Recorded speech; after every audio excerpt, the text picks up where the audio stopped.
सुप्रभात। मैं जगेंद्र राणा। अदब पहला करीना है, यह है हमारी आज की आध्यात्मिक चर्चा का विषय। अदब पहला करीना है। आजकल चारों ओर ये देखने में आता है कि बड़ी बेअदबी फैली है और जितना ही उसके सुधारने का यत्न किया जाते हैं उतनी वो बढ़ती जाती है। यानी मर्ज बढ़ता ही गया ज्यों-ज्यों दबा की।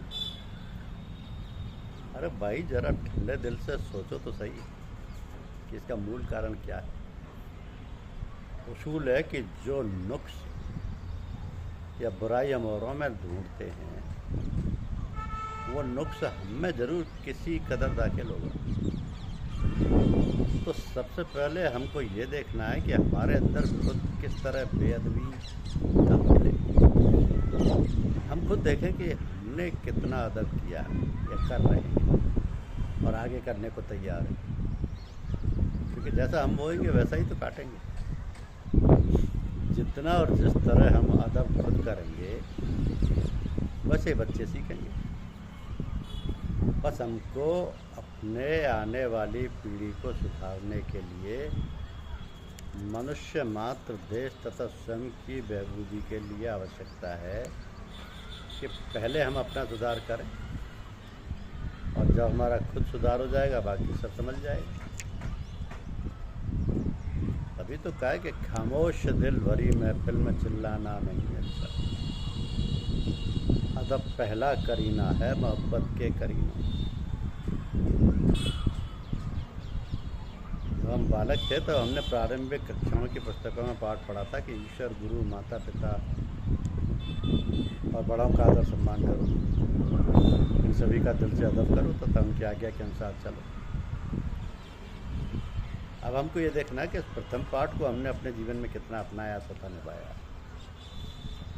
क्योंकि जो बच्चे अपना पाठ दिल लगा कर याद करते हैं और पढ़ते समय अपने ध्यान को इधर उधर नहीं भटकने देंगे, अर्थात एकाग्र चित्त होकर अपने गुरु की बात व शिक्षा को सुनते हैं और उसी पर सही अमल करते हैं, उन पर गुरुजन बड़े कृपालु होते हैं। घर में बड़े बूढ़े ऐसे बच्चों पर बड़ी नेक निगाह रखते हैं। परमपिता परमात्मा भी उनकी सहायता को सदैव तैयार रहते हैं। गरज ये कि यदि हम अपनी निज कृपा यानी आत्म कृपा अपने ऊपर करते जाएंगे तो गुरु कृपा हमको अवश्य मिलेगी, और गुरु कृपा होने से ईश्वर कृपा स्वामी हो जाएगी। मकतब इश्क में हमने सीखा ही कि इम्तिहाने मोहब्बत बहुत सख्त है। तो सुनने चाहे जो कुछ सबक पढ़ लिया, इश्क का लब हिलाना गजब हो गया। अगर हम स्वयं खुद को ना संभाल सके तो जिधर भी हम जाएंगे, नज़र करेंगे, दृष्टिपात करेंगे, गड़बड़ी गड़बड़ नज़र आएगा। हम खुद ईश्वर, गुरु तथा पूज्य जनों का अदब सही तरीके पर नहीं कर पाते हैं तो दूसरों से क्या उम्मीद कर सकते हैं। यही मुख्य कारण है आजकल की फैली हुई बेअदबी का। तो जो आजकल माता पिता, उस्ताद, आचार्य हैं, उनमें स्वयं अदब की कमी है। तभी तो शिक्षार्थी अथवा साधक कहाँ से अदब सीखें।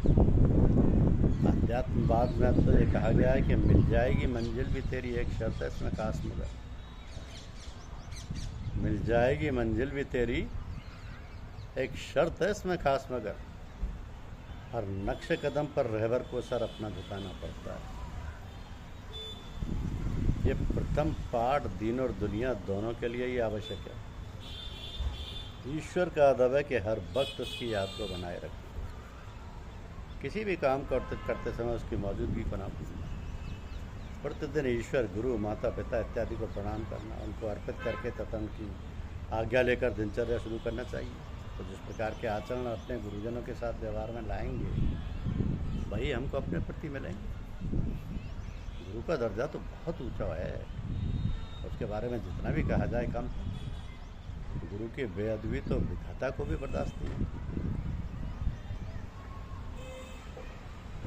हम स्वयं विचार करें कि हम गुरु का कितना अदब करते हैं, कहाँ तक उनकी बातों में विश्वास करते हैं। तथा उनकी बताई हुई राह पर चलते। ये भी सोचना और खूब समझने कि प्रतिदिन हम कितने कार्य ऐसे करते हैं जहाँ हमको ईश्वर तथा गुरु के अस्तित्व तक का भी ध्यान नहीं रहता। ये वेद भी नहीं तो और क्या है। कहा है कि साकिए मैं कदा मुझको पहचान ले, मैं मोहब्बत की मैं का तलबगार हूँ। जिस प्याले में मैं की जगह खून हो, इस तरह का प्याला नहीं चाहिए। प्यारे की हर चीज़ प्यारी होती है। प्रीतम प्यारे का खत आया, हम बड़े ही अदब के साथ उसे खोलते और बारंबार उसे पढ़ते। तो खत या कागज़ के टुकड़े से हमारा कोई अदब व संबंध नहीं है, क्योंकि ऐसे बहुत पर्चे इधर उधर पड़े दिखाई देते हैं और हम उनसे वो बर्ताव नहीं करते जब प्यारे के खत से। तो हमारे अंदर अदब तो प्यारे की मोहब्बत का है, तभी तो हम उसके खत व उसकी हर चीज़ का अदब करते हैं। अदब मोहब्बत की सच्ची सीढ़ी है। अदब पहला मजबूत पाया है।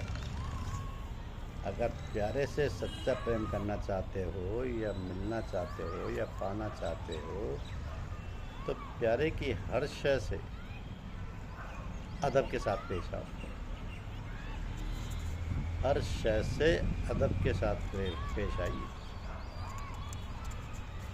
क्योंकि कहा है कि कुछ गम नहीं है इसका कि मेरे हाथ है कोता, दामन तो मेरे शाह का कोताह नहीं। दामन तो मेरे शाह का कोताह नहीं है। तो अदब में गुरु के प्रति किसी भी तरीके का कोई कमी ना होने पाए।